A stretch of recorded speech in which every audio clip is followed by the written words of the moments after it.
Hi viewers, কেমন আছেন সবাই? চলে এলাম আপনাদের সামনে আবার একটা নতুন রেসিপি নিয়ে। আজকে আমি আপনাদের বানিয়ে দেখাবো চিকেন টিক্কা, কিন্তু একটু নতুনত্ব আছে এর মধ্যে। নিজেই ভাবলাম যে একটু নতুন কিছু করে দেখানো যাক, তাহলে তো খুবই ভালো হয়। আর দারুণ খেতে হয়েছিল, সেই জন্যই আপনাদের সঙ্গে আমি আবার শেয়ার করছি। এখানে আমি নিয়েছি 400 গ্রাম মতো বোনলেস চিকেন। সেটাকে দেখতেই পাচ্ছেন যে আমি পুরো গ্রাইন্ড করে নিয়েছি, একেবারে পুরো মানে স্মুথ পেস্ট মতো বানিয়ে নিয়েছি। আর এটা নিচ্ছি আমি এখন পুদিনা পাতা। আমার বাড়ির টবে এই পুদিনাগুলো হয়েছিল, তো সামান্য একটু পুদিনা পাতা আমি কেটে নিয়ে নিলাম। এবার আমি কি করব, এই যে দেখতে পাচ্ছেন একটা টমেটো নিয়েছি, আর এখানে 7-8 কোয়া রসুন আছে।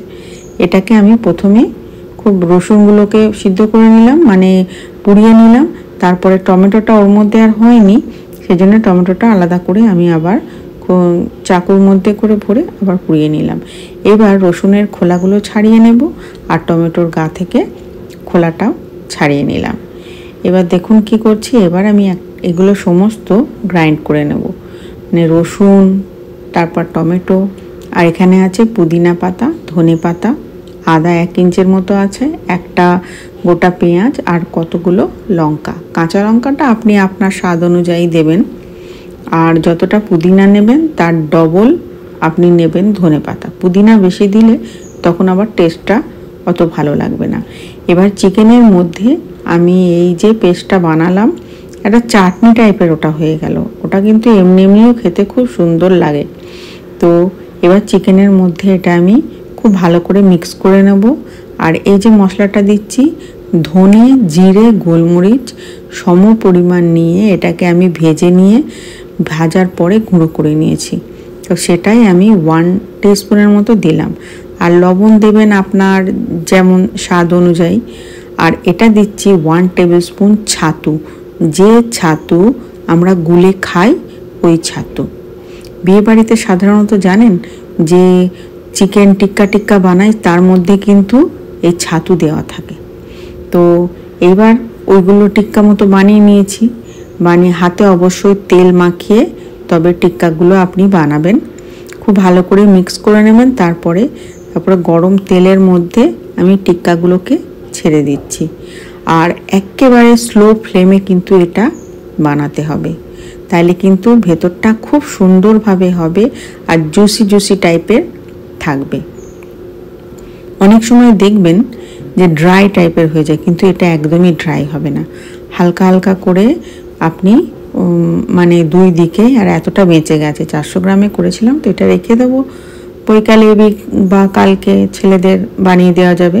তো যখন এটা হয়ে যাবে আমি এগুলো এখন তুলে নিচ্ছি। তবে হ্যাঁ, খেয়াল রাখবেন এটাকে যেন কড়া ভাজবেন না। এটা কিন্তু কড়া নয়, জাস্ট খালি ব্রাউন হয়েছে, নামিয়ে নিয়েছি। আর ভিতরটা খুব নরম আর দারুণ হয়েছিল খেতে, আপনাদের আমি কি বলবো। এবার দেখুন আমি চাকু দিয়ে আমি এটাকে পুরো দোয়াদেক করে দিলাম, মানে মধ্যখান দিয়ে কেটে 2 দিকে দিয়ে দিতে হবে। আর এই যে কেটে দেখাচ্ছি, খুব সুন্দর আর খুব সুন্দরভাবে হয়েছে, আর একেবারে পুরো জুসি টাইপের। আর উপর থেকে পেঁয়াজ আর টমেটো তো আমি কেটে নিয়েছি গোল আকারে, তার উপরে আমি দিয়ে দিলাম একটু লেবুর রস, আর টিক্কাগুলোর ওপরেও দিয়ে দিলাম। আপনি টিক্কাগুলো এর থেকে বড় সাইজেরও বানাতে পারেন। আমি ছোট বানিয়েছি যে বাচ্চারা খাবে সেই জন্য। আর উপর থেকে আমি দিয়ে দিলাম একটু চাট মশলা আর লেবুটা কিন্তু অবশ্যই দেবেন, তা না হলে এর টেস্টটা আপনি বুঝতে পারবেন না। এর টেস্ট দারুণ হয়েছিল। এবার টিক্কাগুলোর উপরে আমি একটু এটা দিচ্ছি, নর্মাল যে বাড়িতে টমেটো সস হয় ওই সস। এর মধ্যে কিন্তু আপনি আরেকটা জিনিসও দিতে পারেন, মায়োনিজও একদিকে লাগিয়ে দিতে পারেন, বা আপনার কাছে যদি পিৎজা সস থাকে সেটাও দিতে পারেন, তাতেও কিন্তু খুব টেস্ট হবে।